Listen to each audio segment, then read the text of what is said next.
என்னம்மா கடலக்காய் செடி மாதிரி கையில வச்சிட்டு இருக்க? கடலக்காய் தாங்க நம்ம செடியில இருந்துச்சு காட்டுல. அப்புறம் போனேன், காட்டுக்கு போலாம் அப்படின்ட்டு போனா அப்புறம் கடலக்காய் வந்து சரி ஒன்று செடி பிடிங்கி பார்க்கலான்னு பார்த்தா அது என்னடானா மயில். இங்க பாரு கண்ணு, இந்த மயில் எல்லாம் பொறிச்சு தின்னுபிடிச்சு இப்படி வந்து செடியெல்லாம் மயில் இப்படி பொறிச்சு தின்னுபிடிச்சு போயிடுச்சு கண்ணு. அப்படியே பறிச்சு தின்னுதா கண்ணுத?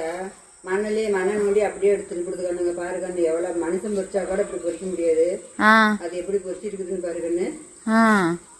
இப்படியேத்தான் செடி எல்லாம் போட்டு அதாவது இதெல்லாம் பாரு கண்ணு எப்படி பொறிச்சு இருக்குதுன்னு. அப்புறம் தாங்கன்னு போய் பார்த்துட்டு மயிலை முடுக்கி விட்டு சரி 2 செடி பிடிங்கிட்டு போகலாம், முத்தி போச்சான்னு தெரியலன்னு சொல்லி பிடிங்கிட்டு வந்தேங்கண்ணே. Okay okay. எப்படி நல்லா இருக்கா? நல்லா விளைஞ்சிருச்சா காய்? கண்ணு ஒரு 10 நாளைக்கு போனா பிடுங்கலாங்கண்ணு. காய் நல்லா இருக்குது. நல்லா காய வச்சுக்கிட்டோம்னா டெய்லியும் கொஞ்சம் கொஞ்சமா சாப்பிட்டுக்கலாம், வறுத்து சாப்பிடலாம். இது எண்ணெயும் ஆட்டலாம் இல்ல? எண்ணெயும் ஆட்டலாம், வறுத்து சாப்பிட்டுக்கலாம். நம்ம இருக்கும்போது வீட்டுல இருக்கும்போது